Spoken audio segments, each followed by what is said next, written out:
garantirão sucesso, não nos garantirão que estaremos firmados em Deus. Então talvez você seja um cristão, talvez você ame Jesus, seja apaixonado por Ele, mas começou a construir tua vida em cima de outras ideologias, de outra visão de mundo, e hoje quase que a sua visão de mundo concorre com uma visão bíblica. Tem uma ideia que eu acho muito interessante, que todos nós temos uma macrovisão. O que é macrovisão? É a forma que você enxerga o mundo, é a forma que você enxerga o funcionamento das coisas, mas o problema é que nós não enxergamos nossa macrovisão. Olha, vou repetir, todos nós temos uma macrovisão. Todos nós enxergamos a vida e o mundo através de uma lente.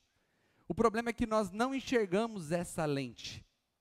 Ou seja, a única maneira de nós repararmos o nosso caminho, de nós voltarmos para Deus, é termos a humildade de pensarmos, será que o que eu estou vivendo, será que a forma que eu vejo a vida, será que a forma que eu julgo as circunstâncias da minha vida, elas acontecem com base na palavra de Deus, ou eu já me afastei, eu já acolhi para mim outras verdades que são muitas vezes contrárias à verdade da palavra de Deus, mas eu fico em dúvida qual seguir. Então essa série, ela começou como um convite. Ei, vamos voltar para a palavra. O texto que nós usamos aqui durante toda a série foi o texto de Mateus 7:24, onde Jesus apresenta a ideia de construir a vida em uma estrutura sólida. E ele diz, começando no 24, todo aquele, pois, que ouve estas minhas palavras e as pratica, será comparado a um homem prudente que edificou a sua casa sobre a rocha. E caiu a chuva, transbordaram os rios, sopraram os ventos e deram com ímpeto contra aquela casa, que não caiu, porque fora edificada sobre a rocha. E todo aquele que ouve estas minhas palavras e não as pratica, será comparado a um homem insensato, que edificou sua casa sobre a areia. E caiu a chuva, transbordaram os rios, sopraram os ventos, e deram com ímpeto contra aquela casa, e ela desabou, sendo grande a sua ruína.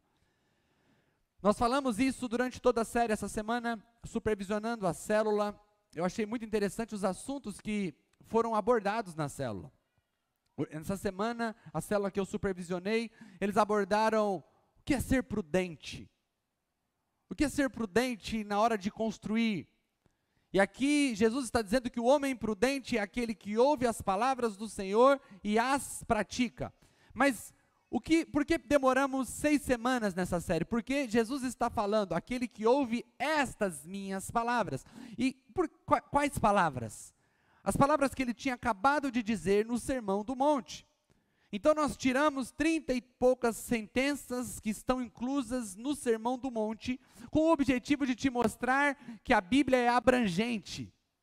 Ela fala sobre muitos assuntos. Ela nos dá princípios e base para todas as questões das nossas vidas. E se nós tivermos a humildade de olharmos para a palavra e dizer assim, o que a Bíblia diz a respeito disso? O que eu posso entender de Deus a respeito disso? Todos nós gostamos de alguém que possa profetizar sobre a nossa vida. Eu não tenho nada contra isso, e a coisa mais gostosa que tem é quando Deus levanta um profeta, alguém que diz algo que só eu ou só você e Deus sabia. Isso é maravilhoso.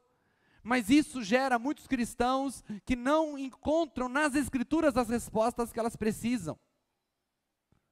Elas geram uma mentalidade debilitada, infantil, que não consegue ter um relacionamento com Deus maduro e buscar nas Escrituras resposta para o seu dia, respostas para os problemas da sua vida. E quando nós estávamos na célula discutindo sobre um homem prudente, nós chegamos à conclusão de que ser prudente é alguém que sabe a responsabilidade de não fazer algo corretamente. Ele sabe que se ele não consertar o freio do carro dele, ele pode condenar a família dele à morte. Um homem prudente sabe que sua casa precisa ser bem construída, porque seus familiares vão estar morando dentro daquela casa, e se a casa cair, pode morrer, pode matar todo mundo. E eu, pensando na prudência, eu lembrei do texto que está em 1 Coríntios capítulo 3, a partir do verso 10, que diz: segundo a graça de Deus que me foi dada, lancei o fundamento como prudente construtor. Olha aqui Paulo dizendo que ele foi prudente construtor. E ele diz, e outro edifica sobre ele. Porém, cada um veja como edifica, porque ninguém pode lançar outro fundamento além do que foi posto, o qual é Jesus Cristo. Contudo, se o que alguém edifica sobre o fundamento é ouro, prata, pedra preciosa, madeira, feno ou palha, manifesta se tornará a obra de cada um, pois o dia demonstrará, porque está sendo revelada pelo fogo, e qual seja a obra de cada um, o próprio fogo provará. Se permanecer a obra de alguém que sobre o fundamento edificou, esse receberá galardão. Se a obra de alguém se queimar, sofrerá ele dano, mas esse mesmo será salvo, todavia, como que através do fogo.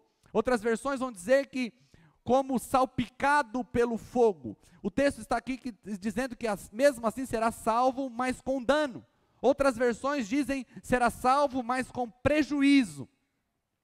Pare para pensar que tudo que você constrói sobre sua vida, tudo que você constrói em Deus, um dia será provado pelo fogo. E aqui eu não estou falando de um julgamento de condenação, porque não é sobre isso que Paulo está falando. Paulo está falando para os salvos.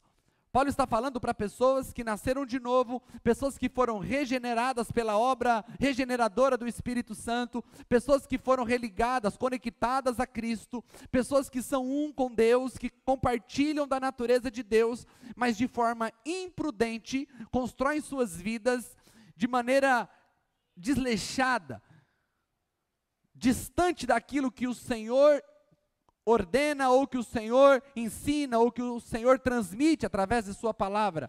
E um dia, cada um de nós, nos apresentaremos diante de Deus, e colocaremos as nossas obras para serem provadas pelo fogo. Aqui o apóstolo Paulo, ele cita uma gama diferente de materiais. Ele diz ouro, materiais preciosos, e ele fala de madeira, ele fala de feno, e ele diz que o fogo vai provar as nossas obras. E existem obras que serão comparadas a feno, madeira, palha, e eles vão queimar.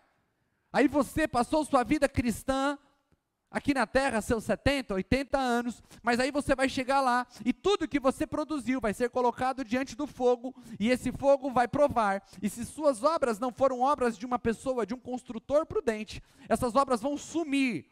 E você vai entrar na glória, mas vai entrar com prejuízo. Pastor, que prejuízo é esse?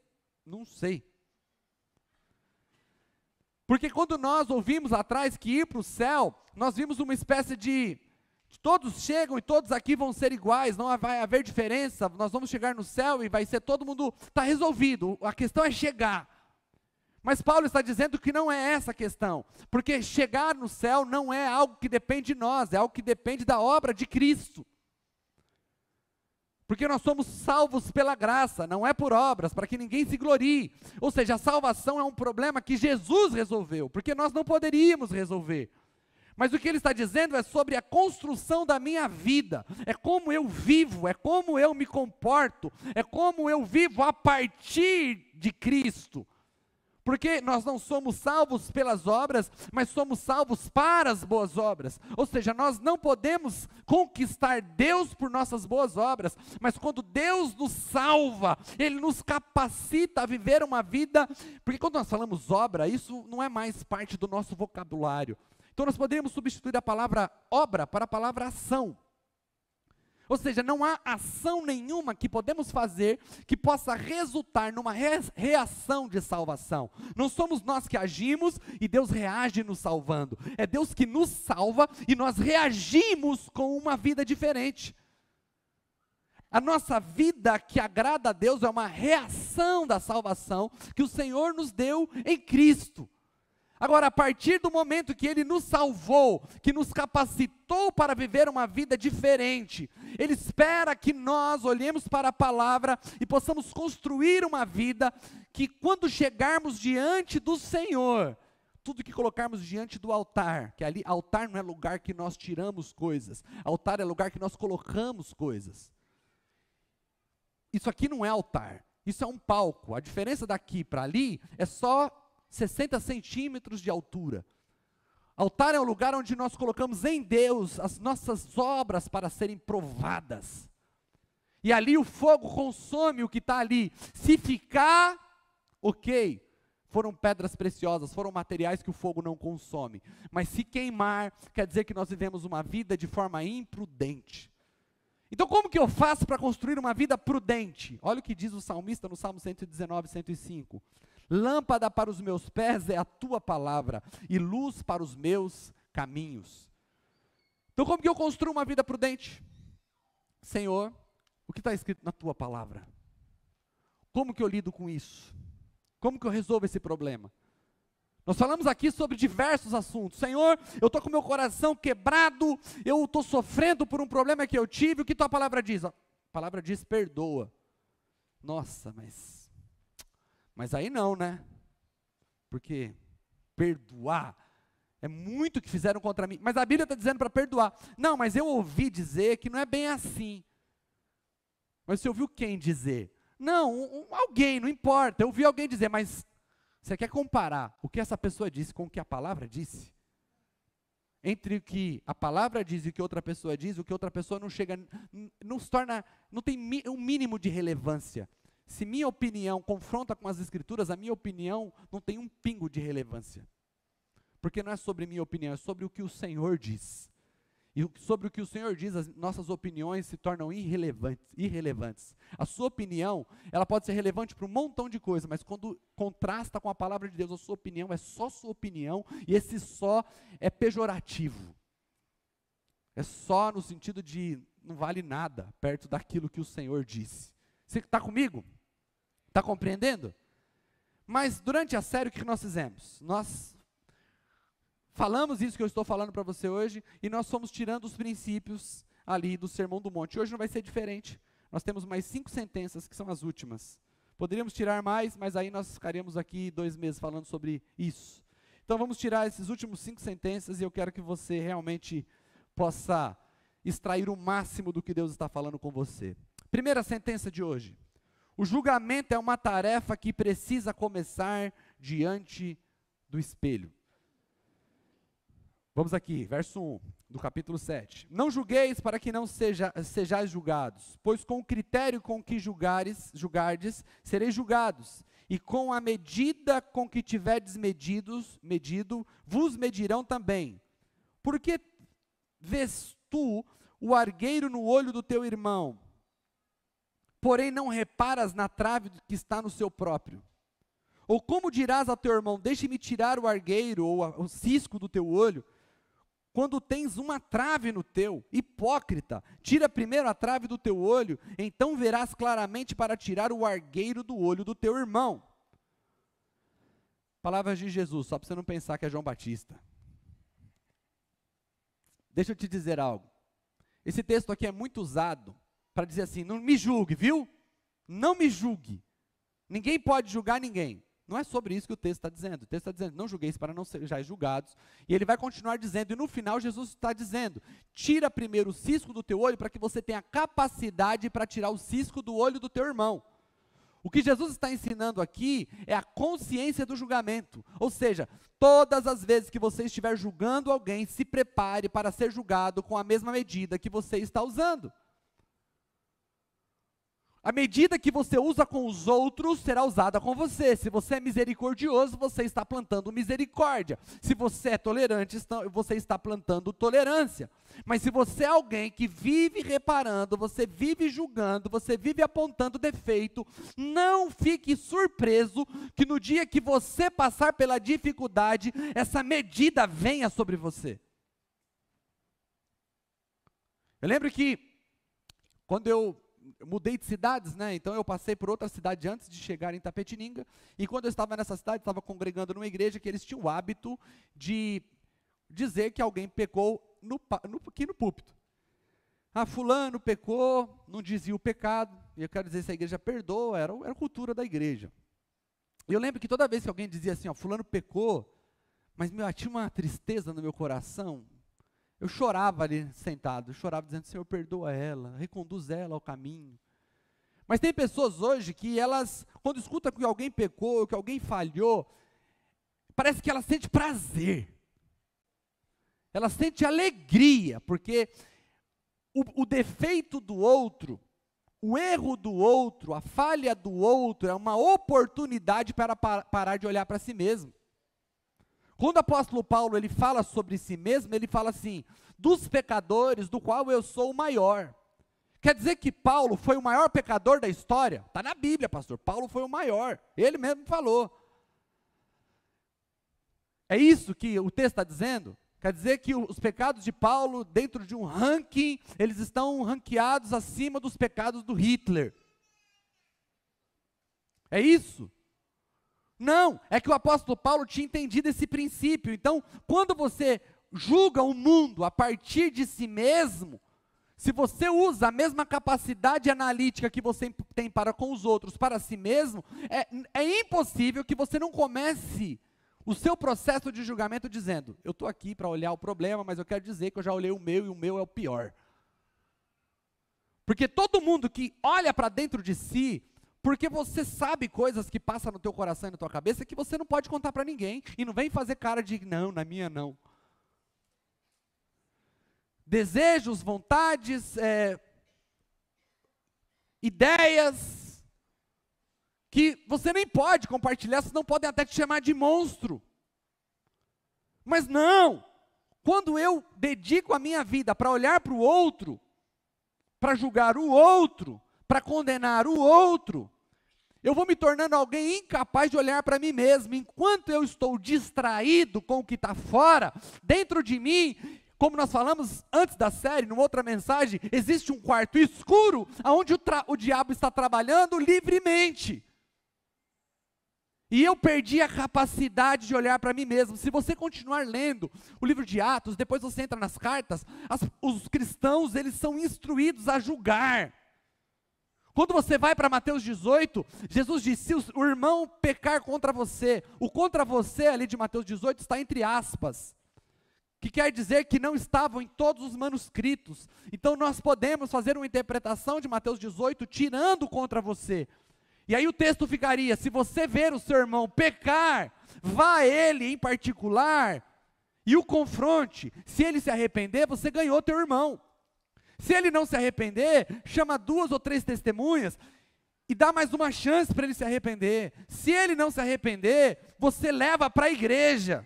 E se ainda assim ele não se arrepender, o considere como um profano. Exclua ele, palavras de Jesus. Isso não é um processo de julgamento? Dando chance para se arrepender? Depois o apóstolo Paulo está dizendo assim para as igrejas, olha, entre vocês existem pessoas que têm litígio, problemas na justiça, e vocês estão levando os seus casos para serem julgados por juízes ímpios. Aí o apóstolo Paulo diz, será que não há entre vós ninguém capaz de julgar essa situação, visto que um dia vocês julgarão os anjos? Então, esse texto não é um texto que diz assim, ó, ninguém julga ninguém, a vida de cada um é de cada um, todo mundo vive uma vida assim, ninguém tem nada a ver um com o outro. Não é isso que Jesus está dizendo. Jesus está dizendo é que eu tenho que ir para o processo de ajudar o meu irmão, não sendo um hipócrita, alguém que tem capacidade de ver tudo o que acontece lá de fora, mas é um ignorante a respeito de si mesmo. Uma vez eu fui fazer um processo de aconselhamento, e eu estava diante do casal, eu tinha visto eles pela primeira vez. Então, o marido, ali naquele momento, disse assim, então, nós estamos passando por uma dificuldade e tal, e eu acabei traindo a minha esposa, e a esposa junto. E era o primeiro momento ali que eu estava tendo um contato com aquele casal. Eu falei, eu preciso escutar eles um pouco mais. Então esse rapaz, ele começou a falar mal de Itapetininga. Ele começou a dizer assim: Itapetininga é muito difícil, Itapetininga tem muito coronel, Itapetininga ninguém abre as portas, Itapetininga não dá para prosperar, porque Itapetininga, quando você chega no lugar, se você não tem um sobrenome, você não consegue o emprego. E ele tinha ali um dossiê sobre a cidade de Itapetininga, que eu não concordava, porque eu sou de fora. E eu vim para Itapetininga, e Itapetininga me abraçou. E eu não tenho um sobrenome conhecido na cidade, mas as pessoas me amaram, e eu sou apaixonado por Itapetininga. Eu estava um pouco bravo por ele estar falando mal de Itapetininga. Mas eu não deixei a minha ira influenciar o meu julgamento. Então ele começou e falou, ele ficou 1 hora falando tudo sobre Itapetininga. Aí eu fiz uma pergunta. Falei: por que você traiu sua esposa? Ele não esperava que eu faria essa pergunta depois de ele ter ficado 1 hora falando mal de Itapetininga. Então eu perguntei de novo: por que você traiu a sua esposa? Não, é porque, sabe, é que eu estava em casa e minha esposa trabalhando e... Por que você traiu sua esposa? E eu estava fazendo de propósito isso, eu tinha um projeto no meu aconselhamento.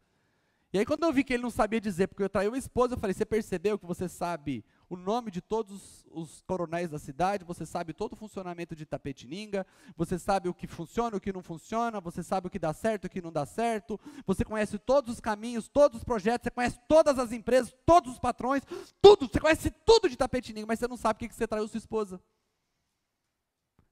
Se você tivesse gastado a mesma energia para descobrir por que você traiu sua esposa, você teria se arrependido, seu casamento estaria na rota de cura.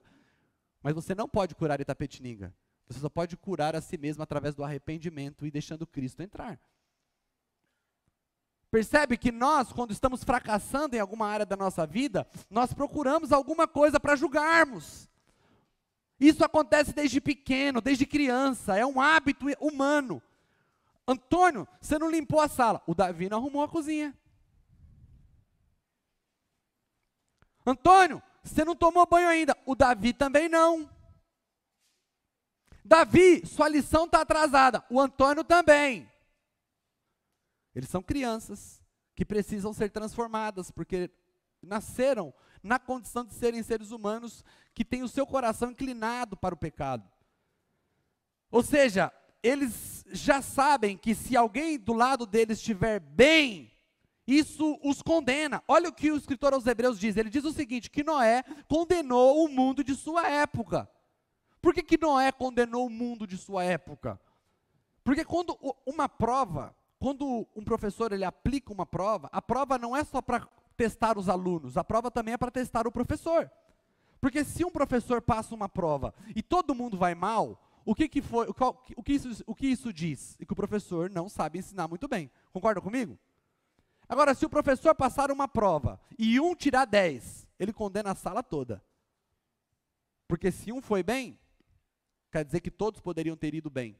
E a Bíblia diz que Noé condenou o mundo de sua época, porque quando foi provado, ele se provou diferente de todos os outros. Ou seja, existia um jeito de ser diferente do que eles estavam sendo. Agora, por que nós odiamos os Noés da nossa vida? Porque o Noé nos condena. O casamento que dá certo condena o meu que dá errado. O pai que cria o filho diferente de mim, mas que dá certo, ele condena o meu jeito errado de criar o meu filho.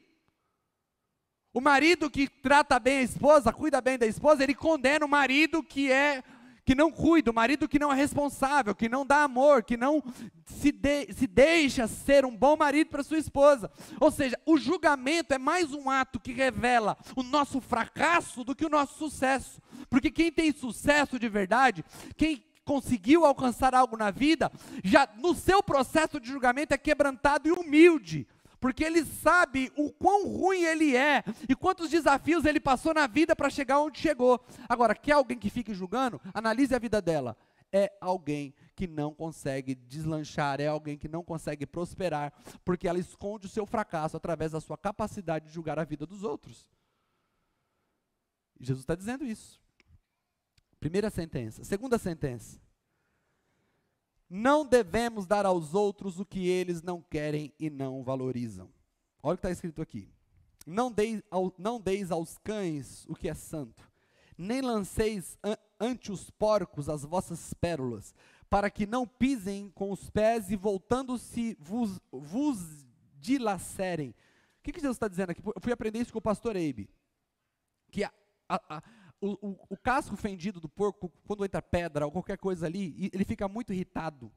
Então você pega uma pérola de alto valor, dá para um porco, ele vai pisar, aquilo vai entrar no meio da pata dele, vai ficar bravo. Você está dando uma coisa de alto valor que está causando mal para ele. E tem tanta lição aqui que você não pode imaginar. A primeira lição importante é sobre a salvação.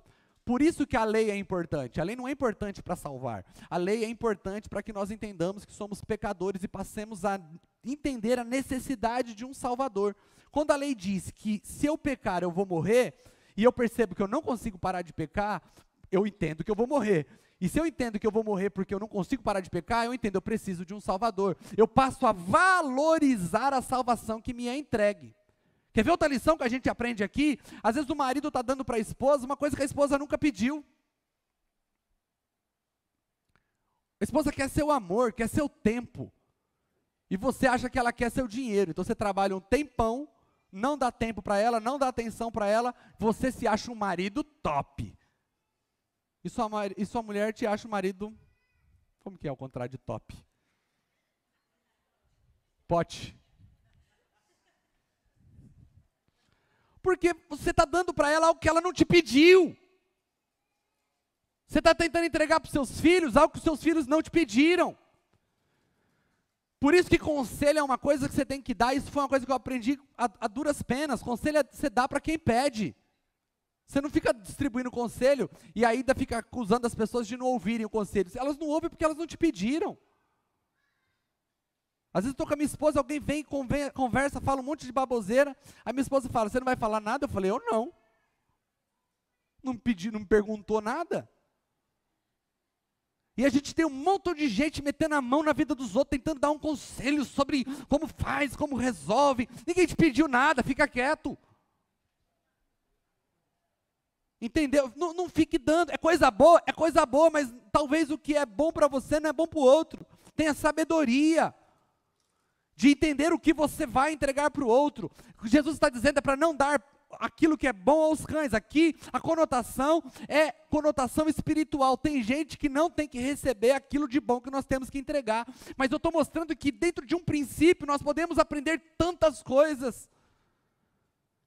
Nós não temos que nos desgastar para tentar salvar a vida de alguém que não entende que precisa ser salvo.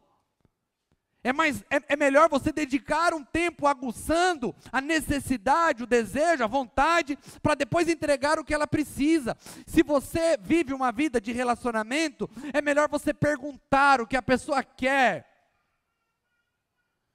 Eu não consigo entender como a maioria dos casamentos são de níveis muito baixos de diálogo. Você já perguntou para a tua esposa o que ela quer? Eu quero te fazer um desafio hoje. Pergunta para ela assim, o que você quer que eu faça? Aonde você quer que eu te leve?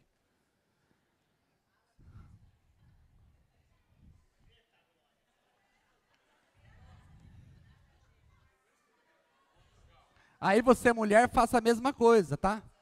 Quando a porta do quarto se fechar, você fala, o que você quer que eu faça, meu amor? Se prepara para a resposta e se prepare para fazer. Porque a mulher também acha que está abafando, né? Ah, se você der tudo que teu marido quiser, do jeito que ele quiser, meu Deus do céu.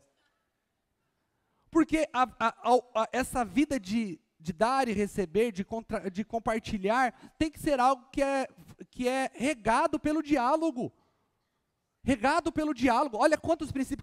Por que eu trouxe essas sentenças aqui de Mateus, do Sermão do Monte? É para te mostrar que num texto que você lê e você começa a pensar sobre o texto, começam a vir lições para a vida. Jesus está falando sobre entregar pérolas aos porcos. Nós estamos aqui aprendendo sobre relacionamento familiar. E por que então nós não estamos mergulhando na palavra, se ela é tão preciosa, se ela é tão poderosa, se ela é tão abrangente? É porque ainda nós não entendemos. Terceira sentença. A oração deve ser praticada na certeza de que Deus ouve e deseja e que deseja responder. Ficou aqui um erro aqui, vamos lá. Pedi, verso 7, pedi e dar-se-vos-á, buscai e acharei, batei e abrir-se-vos-á, pois todo que pede recebe, e o que busca encontra, e quem bate abrir-se-lhe-á. Ou qual dentre vós é o homem que, se porventura o filho lhe pedir pão, lhe dará pedra? Ou se lhe pedir peixe, lhe dará uma cobra? Ora, se vós que sois maus, sabeis dar boas dádivas aos vossos filhos, quanto mais o vosso Pai, que está nos céus, dará boas coisas aos que lhe pedirem. Tudo quanto, pois, quereis que os homens vos façam, de novo ele está voltando sobre o julgamento, assim fazei vós também a eles, porque esta é a lei e os profetas. Olha que lindo que Jesus está dizendo. Você quer? Pede. E ele diz, Deus dá. E ele diz, nós somos maus pais, e nós sabemos dar boas coisas para os nossos filhos. Imagine Deus, não nos dará aquilo que pedimos a Ele, boas coisas. Então muda a sua oração, para de ser um mendigo espiritual. Vai orar, vai falar com Deus, é como se, olha, pelo amor de Deus, se o Senhor puder, se tiver tempo na tua agenda, se realmente não tiver nada mais importante para o Senhor fazer, né? Tem aquela história do cara rico que foi orar numa igreja, e ele queria falar com Deus, e ele estava ali orando, tinha um assunto extremamente importante para Deus resolver para ele, era um problemão gigantesco, e tinha um cara do lado dele, bem escandaloso, pedindo para Deus R$100. E ele ia falar, o cara, meus R$100, Deus, eu preciso de R$100, e o cara se desconcentrava. Aí ele ia começar de novo a oração dele, então, Senhor, e o cara gritava, R$100, Deus, só preciso de R$100.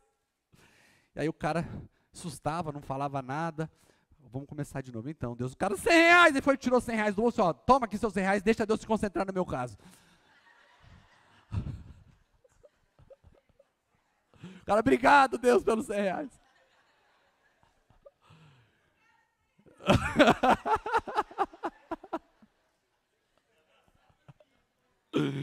É mais ou menos isso, porque a gente fica na situação de Deus, como se Deus ele não fosse um Deus presente. Ele sabe teu nome, Ele sabe suas dificuldades, Ele conhece tua casa, Ele conhece teu choro, Ele conhece suas lutas, Ele conhece seus medos, Ele conhece seus fracassos, Ele conhece seus traumas, Ele conhece sua história, Ele sabe qual é o seu nome, Ele sabe o seu futuro, Ele tem planos para você. Não se relacione com Ele como se você tivesse que implorar para um Deus que está pensando se quer te abençoar. Ele já decidiu te abençoar. Você pode construir a sua vida de oração baseado nessa certeza. Deus deseja te abençoar. Ele não está pensando se Ele quer.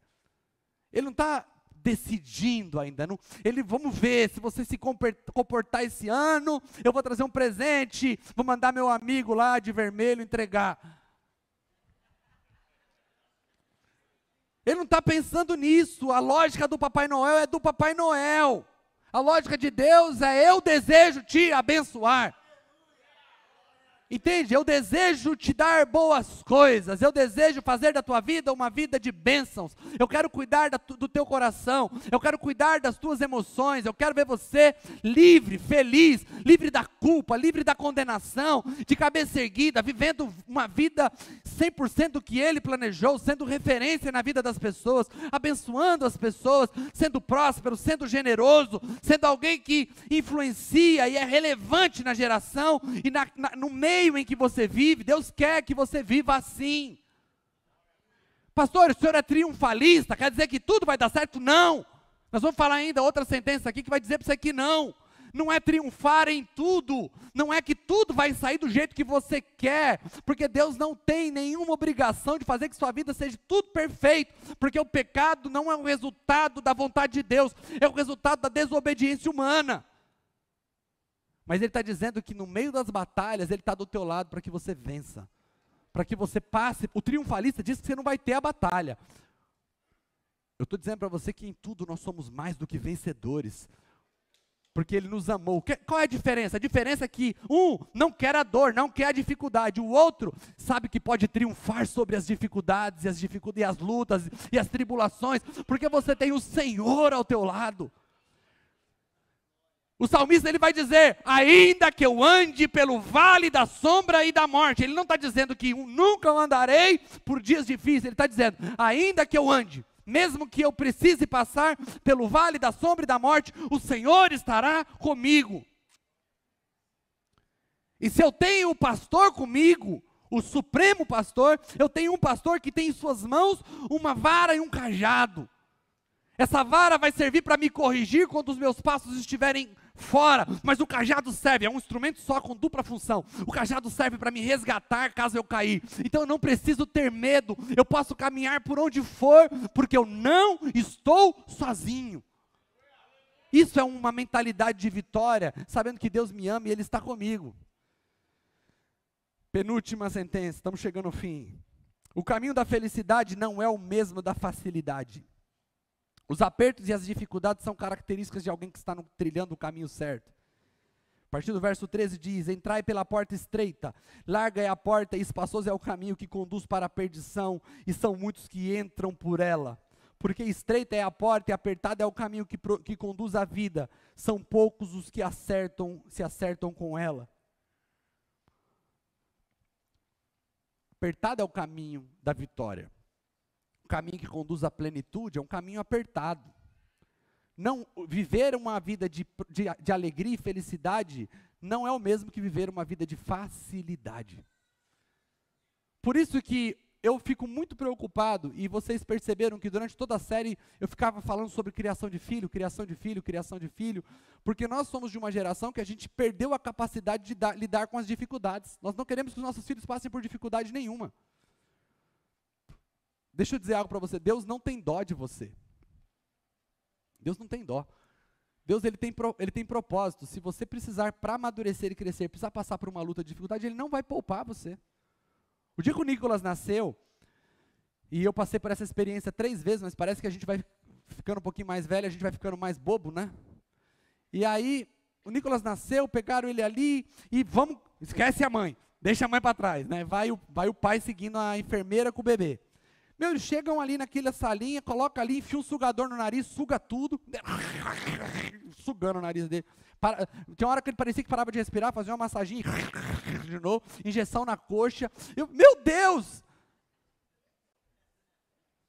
É tortura! É um negócio maluco, acabou de sair traumado, estava lá de boa, tranquilo, colhidinho, arrancaram o moleque, foram lá, injeção nele, sugou o nariz dele, um processo. Ai, não quero que ele sofra, então deixa morrer com o nariz entupido. Entende? Que a dó é tão burra, que a dó tem dó, a dó ela fica constrangida com um pequeno sofrimento, mas ignora o grande sofrimento que vai acontecer caso aquilo não aconteça com o filho. Essa é a lógica dos pais que não corrigem os filhos. Não aguentam ver o choro do filho da correção, mas sabem que não verão o choro na correção, terão que ver o choro na vida adulta, porque serão adultos que serão limitados, porque não tiveram o alinhamento da correção. A lógica da dó é uma lógica burra, e não é a lógica de Deus. Deus não tem problema em ver você sofrendo, Deus não tem problema com o sofrimento, porque o sofrimento ele produz, ele tem resultado, ele produz perseverança, ele produz tantas coisas, e nós hoje estamos vivendo em busca do caminho da facilidade, nós não estamos em busca do caminho da felicidade, porque a facilidade não produz felicidade. O que produz felicidade é justamente o fato de andarmos por caminhos difíceis e vencermos. É justamente a capacidade de superar as lutas e as dificuldades que vão sendo colocadas em nosso caminho. A prova de que isso é verdade, que quando uma pessoa fica milionária, ela já não tem mais dificuldade nenhuma, ela precisa ter uma mente completamente estruturada para não sucumbir. Nós poderíamos fazer uma lista de atores, cantores que ficaram milionários, jogadores e que destruíram suas próprias vidas. Isso prova que a felicidade não está no caminho da facilidade. A felicidade está justamente no caminho do aperto. E qual é a vida mais apertada? É a vida do cristão. Porque a vida do cristão é uma vida assim, eu tenho um montão de vontade, como todo mundo tem, mas eu tenho a consciência de que a maioria das minhas vontades não podem ser realizadas porque é pecado. Então eu tenho que viver uma vida de autonegação, Jesus diz, aquele que ganhar a tua vida, perdê-la-á, mas aquele que perder a tua vida, ganha-la-á. Ou seja, a vida do cristão é uma vida de dizer a si mesmo, muitas vezes, não. E esse não que eu digo a mim mesmo, produz uma espécie de sofrimento momentâneo. Mas eu sei que o não que eu digo a mim mesmo, que produz naquele momento um pequeno sofrimento, ele vai produzindo ao longo do caminho uma grande de uma satisfação, porque eu vou percebendo que o Senhor está me ajudando, está me levando a viver uma vida de domínio próprio, e aquilo vai gerando uma alegria que vem do meu espírito. O que Jesus está dizendo? Que o caminho apertado é o caminho daquela pessoa que passa pelo caminho, se negando a se arriscar, pisar fora, porque sabe que pisar fora pode conduzi-lo à morte. E Jesus disse que por esse caminho, poucos caminham por ele, porque poucos querem passar por um caminho de autonegação. Mas muitos entram num caminho espaçoso. O que é o caminho espaçoso? É o caminho pelo qual você não tem que se preocupar com nada. Se você ficar 2 metros à direita, ainda você está no caminho. Se você ficar mais 2 metros à esquerda, você ainda está no caminho. Ou seja, ande de qualquer jeito e você ainda estará no caminho. Esse não é o caminho que conduz a vida. O caminho que conduz a vida é um caminho que, um passo à direita eu estou fora. Um passo à esquerda eu estou fora. Eu tenho que caminhar de forma diligente, porque não é um caminho que eu possa fazer tudo que eu quero, do jeito que eu quero, no tempo que eu quero. Está claro para vocês que caminho apertado, caminho largo? Caminho apertado não é a igreja que você tem que usar saia comprida, não pode cortar o cabelo, não é isso caminho apertado. E o caminho largo não é a igreja que o pastor prega de camisa florida preta. Caminho apertado é o caminho da autonegação. É o caminho de dizer, isso é pecado, o Senhor me chamou para a santidade. O Senhor me chamou para viver uma vida separado. O Senhor me chamou para andar pelo caminho que Ele propôs. A Bíblia me convidou para andar num caminho onde eu sigo os passos do Senhor. Ou seja, eu ponho o pé onde o meu Senhor pôs. Está claro para você isso também? E última sentença. Estou até com saudade da série já. Deveríamos estar menos preocupados com o que os outros pensam de nós. O que realmente importa é o resultado, o fruto real de nossas vidas. Olha o que está escrito no verso 15. Acautelai-vos dos falsos profetas, que se vos apresentam disfarçados em ovelhas, mas por dentro são lobos roubadores. Pelos seus frutos os conhecereis. Colhem-se porventura uvas dos espinheiros ou figos dos abrolhos. Assim toda árvore boa produz bons frutos, porém a árvore má, frutos maus.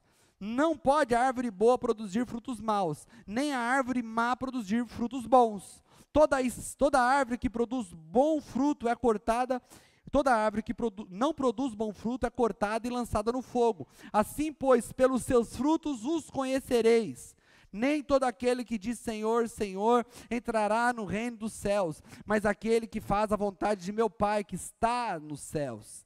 Muitos naquele dia hão de me dizer, Senhor, Senhor, porventura não temos nós profetizados em Teu nome não expelimos demônios, em Teu nome não fizemos muitos milagres. Então lhes direi explicitamente, nunca vos conheci, apartai-vos de mim, os que praticais a iniquidade. Por que a gente está tão preocupado com o que os outros pensam da gente?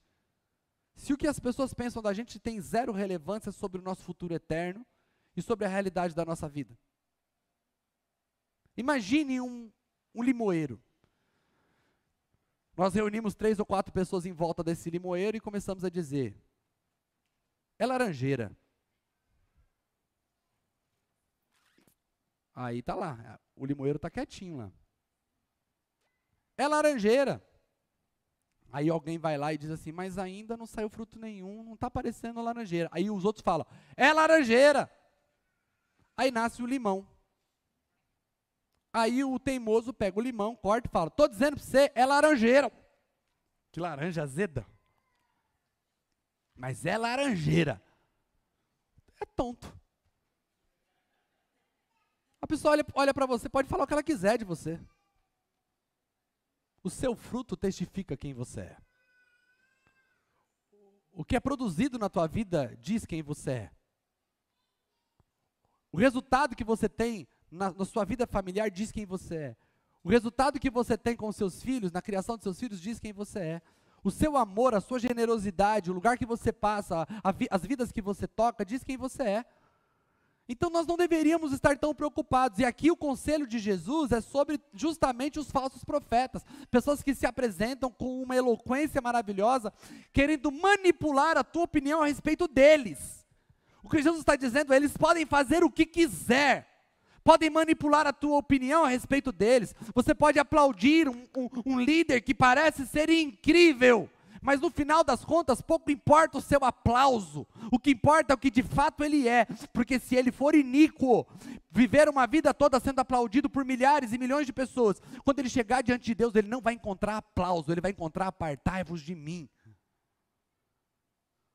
O mesmo Deus que diz para alguém que consegue manipular a opinião dos outros, apartai-vos de mim, é o mesmo Deus quando todos estão te condenando, mas se seu fruto é bom, Deus está te aplaudindo. A questão é, qual aplauso você quer? Você pode ser aplaudido pelos homens e condenado por Deus, mas também pode ser acusado pelos homens e ser aplaudido por Deus. A pergunta é, qual aplauso você quer? Porque eu posso usar esse texto para ficar encontrando e caçando os falsos profetas e está cheio.